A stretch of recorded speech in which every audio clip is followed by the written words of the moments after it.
እሺ ብርቱካን አባተ እባላለሁ። እሺ ዛኛው ቸርች ላይ ነበረ አገልግሎት ላይ አጋጣሚ ፕሮግራሙ መጨረሻ እየደረሰ ያለ ልጄ የሆነ ቸርች ፕሮግራም ላይ ትልቅ ድንጋዩ በጣም ትልቅ ነው። እሺ ሲውጥ ውጦ እያየሁት ነው ድንጋዩ የሄደው። እሺ ከዛ ለማውጣት አልተመቸኝም።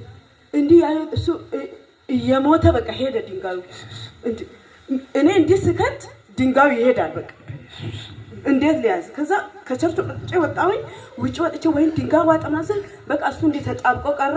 ድንጋዩ ካቅም በላይ እጁ ላይ ያዘው ድንጋይ ሆኖ እኔ አላቅም በቃ ያልኩኝ በጣም ደንግጬ ወጥቼ አስገባው። ውሃ ምናምን ከቸርች ለአገልጋዮችም አልነገርኩም። ውሃው ሲጀ ዝም ብዬ አጠጣሁኝ።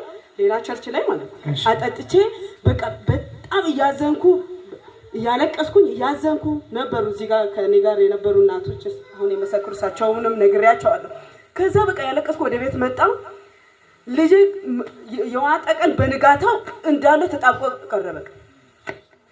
ቀረ። በጣም ድርቅ ያለ ሲሆን ወይኔ ድንጋዩ እኮ ነው በቃ ልጁ ወስፋቱ የሆነ አንጀቱ ውስጥ ገብቶ የሚበላ ምግብም አቆመ፣ የሚጠጣውንም አቆመ በቃ ደርቆ። ከዛ ሁለት ቀን ካደረኩ በኋላ እንደ አጋጣሚ ቅዳሜ ዕለት እሱ እዛኛው ቸርች ላይ ያለን ከዛ መጣው በቃ ቸርች መጣው። ፕሮግራሙ አልቋል። እኔ ምንም ሰማው ነገር የለም። እሱ ያገለገለ ነው። ግን እንደው እጄ ዝም ብዬ በቃ ፊቱ ላይ ያሳያለሁ። ዝም ብሎ ይናገር እንትን የመሰከሩ የነበሩትን በጣም አገልግሎቱ በቃ ደስ ይለኛል። እና የተመሰከረም እንዴ ለኔ ልጅማ እጁ ላይ ዝም ብዬ ቃል ብቻ ከተናገረ ይፈጸማል ምንም ሆኖ ድንጋይ ይውጣልኝ አልኩና መጥቼ እንዲህ ድንጋይ ውጧል እሱ ላያስታውስ ይችላል። ልጄ ድንጋይ ውጧል ትልቅ ድንጋይ ነው ምናምን ብዬ ነገርኩት። ከዛ ነው ቀልጦ ይውጣል በቃ ኢየሱስ ቀልጦ ይውጣ ሲል ምንም ሌላ ያልኩም አልኩኝ። ከዛ አሚን ብዬ ሰዓት በኋላ ከካካታ ድንጋዩ አንድ ላይ ወጣ። አንድ ላይ ከመርሰቶ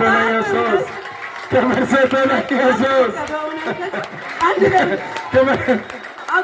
ድንጋዩ እንግዲህ መውጣት ስንት ቀን እንትን ብሏል ቆይቷል ብዙ ቀን ቆይቷል።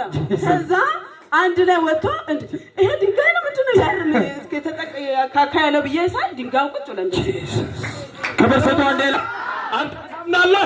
የዘገየ ጉዳይ በኢየሱስም ስም ያመጣው አንቺ ታምናለሽ? እሱ የዘገየ ጉዳይ